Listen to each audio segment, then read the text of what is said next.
जमालपुर नाम के एक गांव में एक बहुत बड़ा गुंडा रहता था। उसका नाम था कल्लू। कल्लू कई तरह के बड़े बड़े जुर्म कर चुका था। उसके 4 चेले थे जो उसके हर गुनाह में उसका साथ देते थे।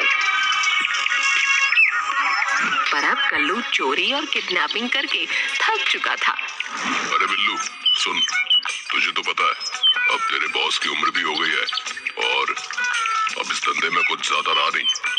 मैं सोच रहा था कि क्यों ना कोई रापचिक सी लड़की देखकर शादी कर ली जाए, क्या बोलता है? बॉस आप भी अच्छा मजाक कर लेते हैं। भला आपसे शादी कौन करेगी? सारा गांव जानता है बॉस कि आप कितने बड़े गुंडे हैं। अब गांव में तो कोई भी लड़की आपसे शादी नहीं करने वाली। हाँ बॉस, ये सही कह रहा है। कल्लू ने गुस्से से देखता है। अब अगर आपको शादी करने का इतना ही मन है बॉस, तो मेरे पास एक आइडिया है। क्यों ना हम शहर चलें? वहाँ पर ये कोई भी नहीं जान पाएगा कि हम सब गुंडे हैं। और कोई भी लड़की हमसे शादी करने को तैयार हो जाएगी। अरे मेरा मतलब आपसे बॉस, आपसे।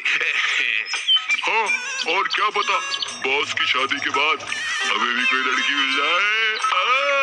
ये सुनकर कल्लू उसे आंख दिखाता है, फिर बिल्ला से कहता है, बात तो तुमने बिल्कुल ठीक की। हम शहर जाकर ऐसा ड्रामा करेंगे कि सबको लगेगा कि हम बहुत अच्छे खानदान से हैं, क्या समझे? लेकिन शहर जाने से पहले हमें एक बड़ा हाथ मारना होगा ताकि हम शहर में आराम से अपना गुजारा कर सकें।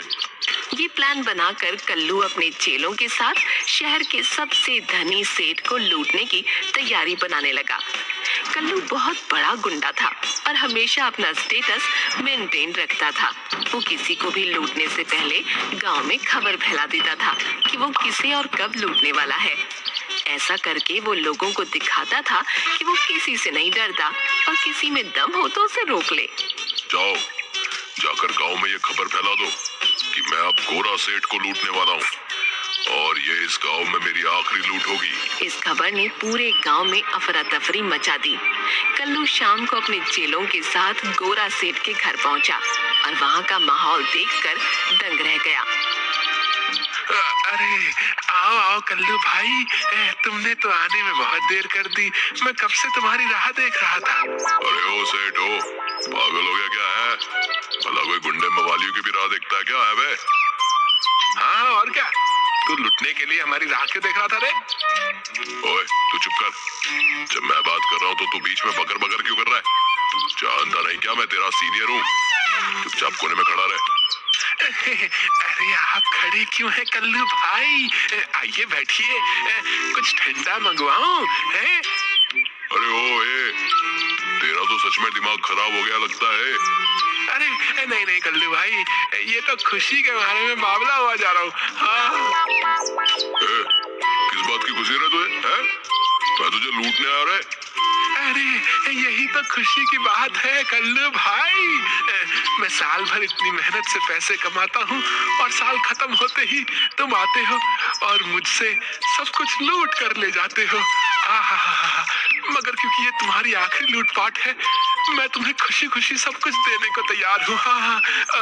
मैं तो इस बात से बहुत खुश हूँ कि अब मुझे दोबारा तुम्हारी शक्ल नहीं देखनी पड़ेगी। अजीब पागल आदमी है बे, है? लूटने पर खुश हो रहा है? कर ला, अपना सारा माल इधर कर क्या। फिर कल्लू गोरा सेठ को लूटकर वापस अपने घर चला जाता है। अगले ही दिन कल्लू अपने चारों चेलों को लेकर शहर चला जाता है। गांव वाले भी कल्लू के जाने की खबर सुनकर काफी खुश थे। कल्लू अगले दिन ट्रेन से चारों चेलों के साथ शहर पहुंचता है।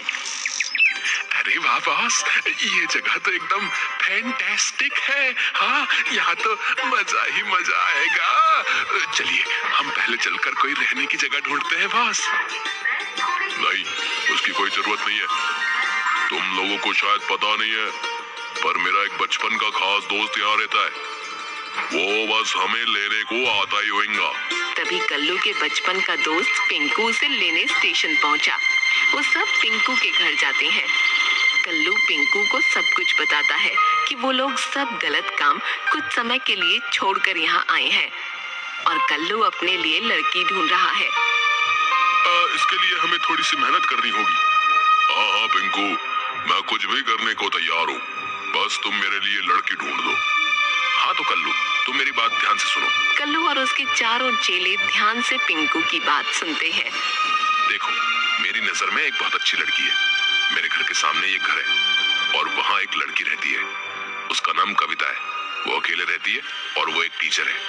पर दिक्कत यही है कि वो थोड़ा मॉडर्न टाइप की है और तुम ठहरे एक गुंडे। मेरे ख्याल से तुम्हें थोड़ी सी अंग्रेजी सीख लेनी चाहिए और खुद को पूरी तरह से चेंज कर लेना चाहिए, अपने कपड़े से लेकर अपने बालों तक।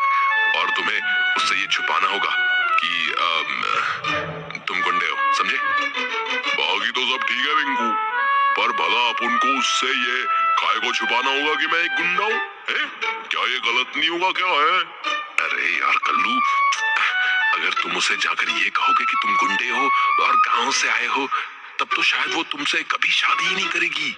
समझ नहीं रहे हो तुम? एक बार तुम दोनों की शादी हो जाए, बस फिर उसे बता देना कि ये सब झूठ था, है कि नहीं?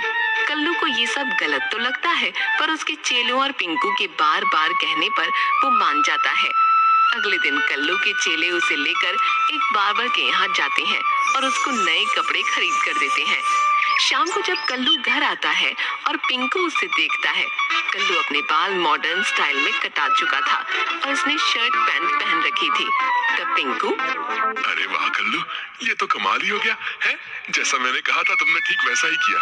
अब लग रहा है ना तुम गांव के गोरे, अरे मेरा मतलब है कि शहर के गोरे। हाँ। अगले ही दिन पिंकू एक इंग्लिश ट्यूशन टीचर को घर बुला लेता है और उससे कल्लू को कुछ इंग्लिश की 2-4 बातें सिखाने को जल्द से जल्द बोलता है। चलो कल्लू, बताओ, how are you? Me no when you okay. ये सुनकर वहाँ बैठे पिंकू और कल्लू के बाकी चेले जोर जोर से हंसने लगते हैं। वाह उस्ताद वाह, क्या अंग्रेजी बोली आपने, वाह वाह। इसको सुनकर तो अंग्रेज भी शर्मा जाएंगे। हाँ अरे उस्ताद, जरा हमें भी सिखा दो अपने जैसी थोड़ी सी अंग्रेजी। कल्लू को बहुत गुस्सा आता है और वो हवा में फायरिंग कर देता है।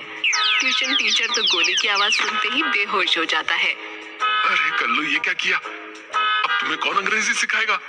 टीचर तो बेहोश हो गया। हो गया तो हो जाए बेहोश, अभी मरा तो नहीं है ना। ये सब मेरा मजाक उड़ा रहे हैं, कल्लू का मजाक। हाँ भाई, किसको अंग्रेजी सीखनी है? मैं अभी सिखाता हूँ। सारे चेलों की सिट्टी पिट्टी गुम हो गई और वो वहाँ से भाग खड़े हुए। इसके बाद अगले दिन बहुत मिन्नतें करने के बाद वो इंग्लिश टीचर वापस आया और कल्लू को थोड़ी बहुत अंग्रेजी सिखाकर चला गया। अगले दिन कल्लू अपने चेलों और पिंकू के साथ उस लड़की के घर जाता है, वही सूट पैंट पहनकर जो उसके चेलों ने उसे दिलाया था। कल्लू ने अपने बाल भी जेल से सेट कर रखे थे। अरे आइए आइए, मैं आप सभी का इंतजार कर रही थी। आइला, लड़की तो रापची कह रहे। पिंकू, अब तो लगता है अपन दूल्हा बन जाएंगा। हाँ ठीक है, चलो अंदर चलो, सब लोग बैठ जाओ। कल्लू और उसके चेले सोफे पर बैठ जाते हैं। सभी चेले टेबल पर रखी मिठाइयों को देखते ही उनकी तरफ हाथ लपका देते हैं और तभी कल्लू उनके हाथ पर गुस्से से मारता है। अरे अरे बॉस, हमें तो खाने दीजिए कम से कम। थोड़ी देर सब्र कर बे, कम से कम बात तो पक्की होने दे, बाद में खा लेना जो भी खाना है। तभी बिल्लू की नजर वहाँ रखे फोटो फ्रेम पर पड़ती है, जिसे देखकर उसकी चीख निकल जाती है। कविता के साथ साथ सभी चेले उसकी तरफ हैरानी से देखते हैं। वो चुप हो जाता है और फिर बॉस के कानों में कुछ कहता है। अरे बॉस, जरा सामने लगे फोटो फ्रेम को तो देखो। उस फोटो फ्रेम को देखकर कल्लू की तो मानो पैरों तले जमीन ही खिसक जाती है और वो उछलकर खड़ा हो जाता है। अरे आपको क्या हुआ? आप ऐसे क्यों खड़े हो गए? नोथिंग, मेरा मतलब कुछ भी तो नहीं। हमें लगता है हमें अब जाना चाहिए। ऐसे कैसे? अभी तो आप लोग आए ही हैं, कुछ लीजिए ना, पापा आते होंगे। अब अभी जाने दो, दोबारा आएंगे, माना करो, अभी जाने दो। अरे क्या दोस्त है, अभी तो लड़की के पापा को कॉल किया हूँ, बस वो किसी भी वक्त आ रहा होगा। अबे ये क्या किया रे तू? अब यहाँ से भागने में ही भलाई है। बॉस खिड़की के रास्ते चले क्या? अबे 1.5 फुटिए, तू तो निकल जाएगा। मेरे इस पेट का तो सोच। मैं तो कहता हूँ बॉस, जल्दी से सब फुट लो, इससे पहले कि लड़की का बाप हमें फोड़ ले। क्या? अरे आप सब लोग घबरा क्यों रहे हो? ऐसा क्या हो गया? लो बाबा भी आ गए। तभी दरवाजे पर गोरा सेठ आकर खड़ा होता है। उसे देखते ही सब लोग किसी न किसी तरह अपने मुंह को ढक लेते हैं। अरे बेटी, ये सब लोग अपना मुंह क्यों छुपाए खड़े हैं? कुछ नहीं सेठ जी, बस जरा शर्मा रहे हैं। पहली बार लड़की के बाप से जो मिल रहे हैं ना। और कुछ खाया तक नहीं अभी। अरे सेठ, हमें यहाँ से जाने दो, मुझे कोई शादी नहीं करनी है। ये आवाज तो जानी पहचानी सी लग रही है। कल्लू, तू और मेरी कविता का रिश्ता मांगने आया है? अरे नहीं नहीं सेठ, वो अबे चलो बे। अबे जग्गू, कालिया, गोपी, सब कल्टी मार लो, नहीं तो बहुत पिटोगे। चलो।